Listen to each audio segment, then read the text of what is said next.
जय हिंद मित्रांनो, आपल्या यूट्यूब चॅनलवर मी सर्वांचं मनापासून स्वागत करत आहे। आजच्या व्हिडिओच्या माध्यमातून आपण पवित्र पोर्टलवर निवड यादी फायनली एकदा जी आहे जाहीर झालेली आहे।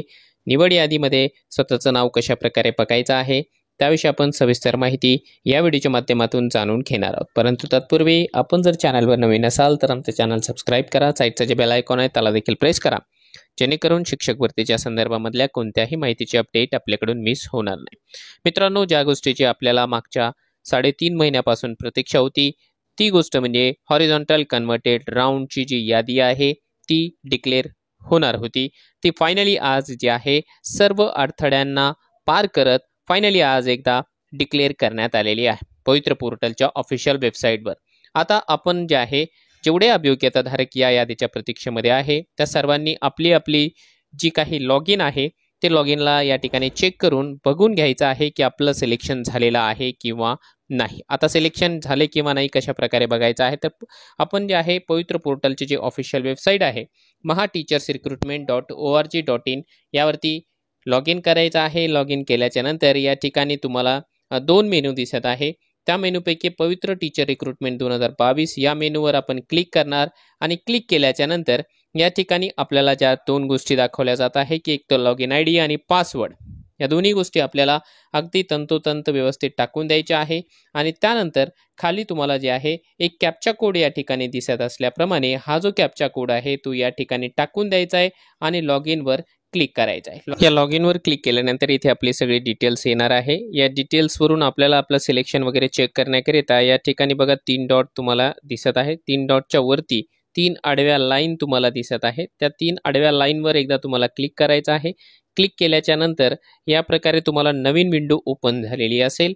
या विंडोमध्ये जो हा ऑप्शन आहे की ॲप्लिकंट रिकमेंडेशन स्टेटस, त्या स्टेटसवर आपल्याला एकदा या ठिकाणी क्लिक करून द्यायचं आहे। स्टेटसवर क्लिक केल्यानंतर इथे बघा पहिला ऑप्शन आहे सिलेक्ट टाईप म्हणून।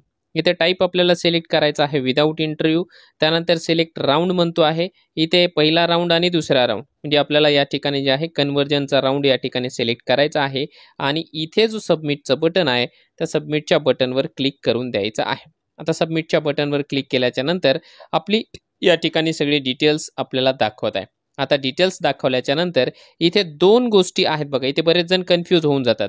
इथे आपल्याला चेक कुठं करायचं आहे तर इथे जे ग्रीन रंगाची पट्टी आहे या ग्रीन रंगाच्या पट्टीमध्ये व्ह्यू रिकमेंडेशन इन्स्टिट्यूट वर आपल्याला क्लिक करायचं आहे। काही जण जे आहे व्ह्यू प्रिफरन्सेस स्टेटसवर क्लिक करतात, जे की चुकीचं आहे। हे प्रिफरन्सेसचा अर्थ आहे की आपण कोणते कोणते प्रिफरन्सेस दिले होते, परंतु जर का तुमचं नाव या व्ह्यू रिकमेंडेशन लिस्ट यावरती जर क्लिक केलं आणि दाखवत असेल तर ठीक आहे, तुमचं सिलेक्शन जे आहे या ठिकाणी झालेलं आहे। अन्यथा तुम्हाला अशी रेड रंगामध्ये पट्टी दाखवली जाणार आहे। आता इथे काय दाखवत आहे, you are already recommended in without इंटरव्ह्यूच्या फेजमध्ये, माझी निवड ऑलरेडी झालेली असल्या कारणाने या ठिकाणी जे आहे अशा प्रकारची पट्टी येते आहे।